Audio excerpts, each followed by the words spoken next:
मेरा नाम है विकास गोस्वामी और आप इनसाइड भारत टीवी देख रहे हैं।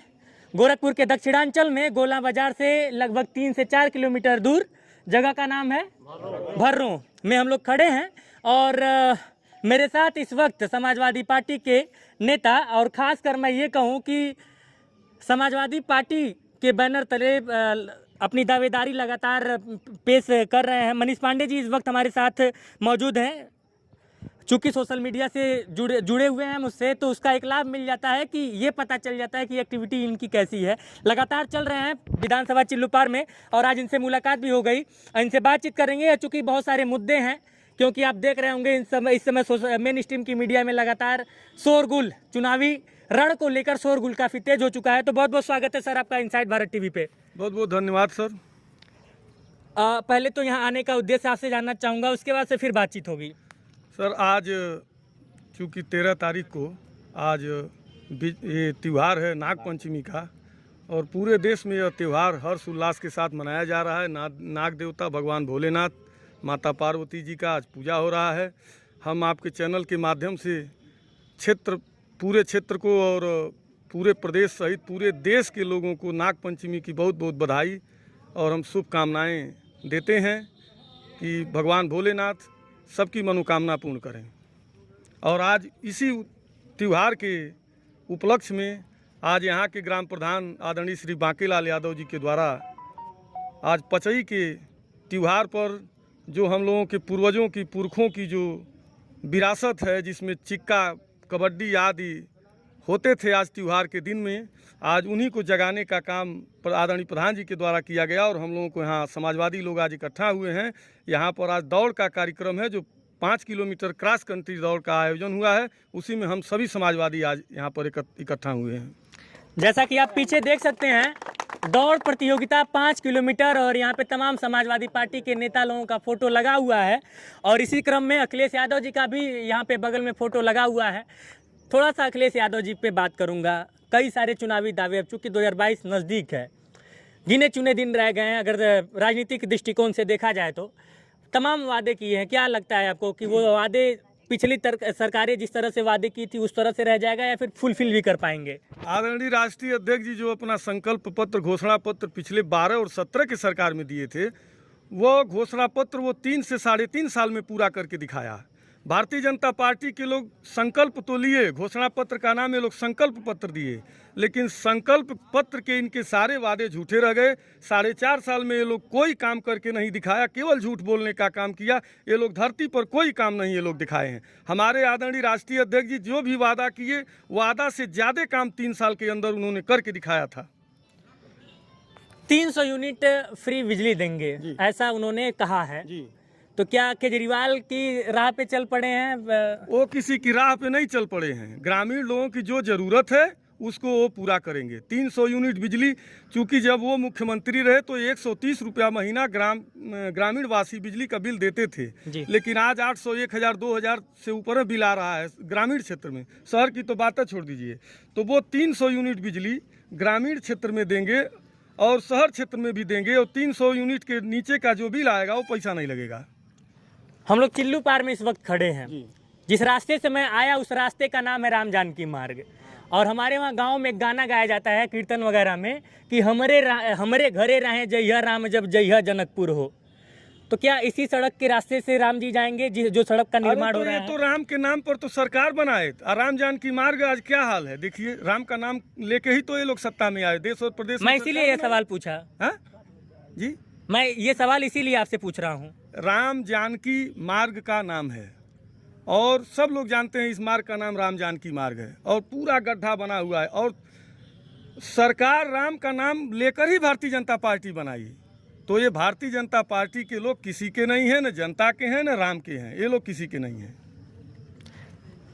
आप चिल्लूपार से चुनाव लड़ना चाहते हैं, अगर टिकट मिलेगा तो समाजवादी पार्टी की तरफ से आप चुनाव लड़ेंगे जी। तो क्या उम्मीद करूं यदि जीतते हैं तो इस राम जानकी मार्ग का उद्धार मनीष पांडे के हाथों होगा?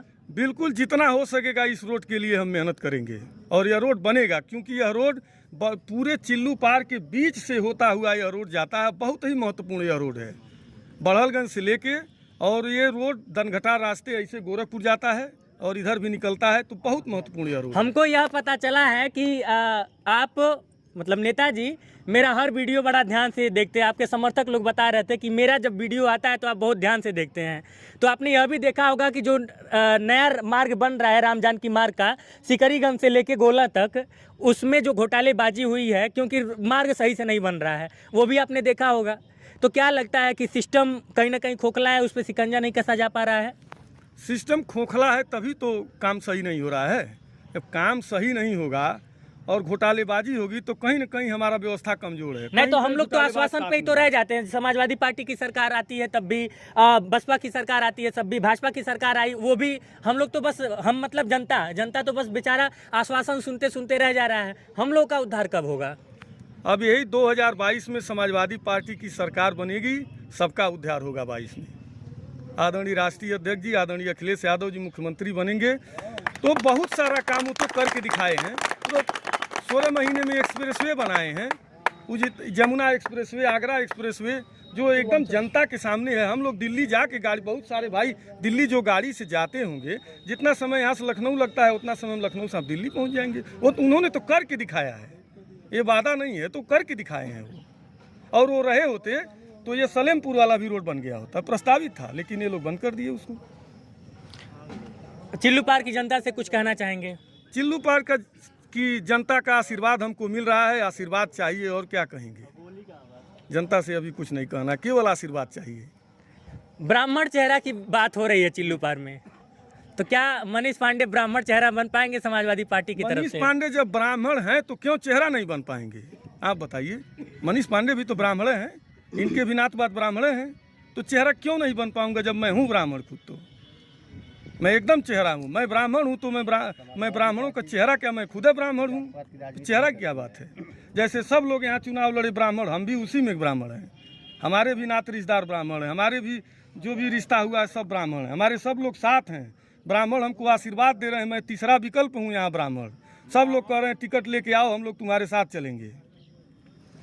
तो क्या समाजवादी पार्टी को भी बस ब्राह्मणों का वोट चाहिए? नहीं, सबको चाहिए, सबका वोट चाहिए, सबका वोट चाहिए, हर बिरादरी का वोट चाहिए। लेकिन जो विपक्ष के लोग आरोप लगाते थे कि समाजवादी पार्टी की सरकार में ये हुआ, थाना वो चला रहे हैं, तहसील वो चला रहे हैं, सारी विकास भवन वो चला रहे हैं, हम उनसे पूछना चाहते हैं आज थाना कौन चला रहा है, बताएं।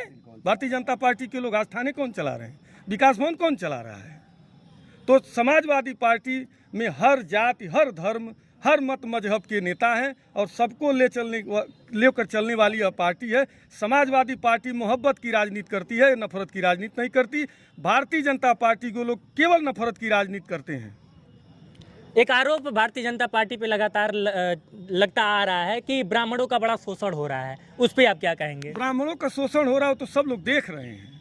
भारतीय जनता पार्टी की सरकार जब से बनी तब से ब्राह्मणों का शोषण करने का काम उन्होंने किया।